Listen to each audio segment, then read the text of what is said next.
आता पाहूया टॉप 9 मोठ्या राजकीय बातम्या। काल भाजप नेते बावनकुळेंच्या निवासस्थानी जयंत पाटील आणि बावनकुळेंची भेट। सांगली जिल्ह्यातील महसूल विभागाच्या कामांसंबंधी 25 मिनिटांची भेट। स्वतः जयंत पाटलांची माहिती। भेटीवेळी मंत्री राधाकृष्ण विखे पाटीलही उपस्थित। जयंत पाटील यांच्याकडून सोमवारी रात्री बावनकुळेंची भेट घेतल्याची माहिती। मतदारसंघातील कामासाठी भेट घेतली। 10 ते 12 निवेदनं दिली।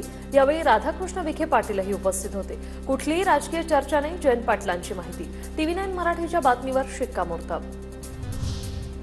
जयंत पाटील यांनी काल कुठलीही राजकीय चर्चा केली नाही आणि मी जयंत पाटील यांच्या राजकीय भवितव्याबद्दल बोलावं एवढा मोठा नाही। भाजप प्रदेशाध्यक्ष चंद्रशेखर बावनकुळेंची प्रतिक्रिया। जयंत पाटील स्वेच्छेने भेटले की टांगती तलवार ठेवली? जयंत पाटील आणि बावनकुळेंच्या भेटीवर बच्चू कडूंची टीका। भाजपकडून इतर पक्ष कमकुवत करण्याचा प्रयत्न, बच्चू कडूंचा आरोप। एकनाथ शिंदेंसोबत 16 जण दलाल आणि फिक्सर यांना रोखून राज्याच्या हितासाठी घेतलेल्या निर्णयात फडणवीसांच्या पाठीशी। संजय राऊतांचा शिंदेंवर निशाणा साधत फडणवीसांचं कौतुक।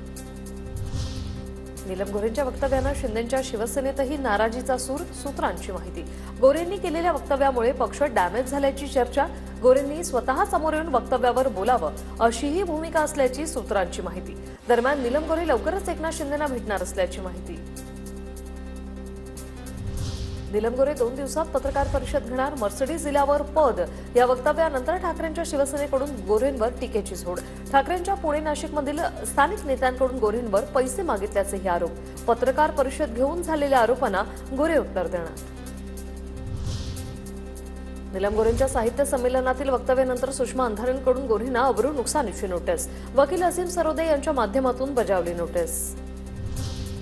मंत्र्यांचे ओएसडी आणि पीएबाबत आमदार अमोल मिटकरींचा गौप्यस्फोट। एका मंत्र्याच्या ओएसडीकडून 2 ते 3 कोटींच्या कामासाठी 5 लाखांची मागणी करण्यात आली। मिटकरींचा आरोप। तर ओएसडींबाबत फडणवीसांनी घेतलेल्या निर्णयाचं स्वागत।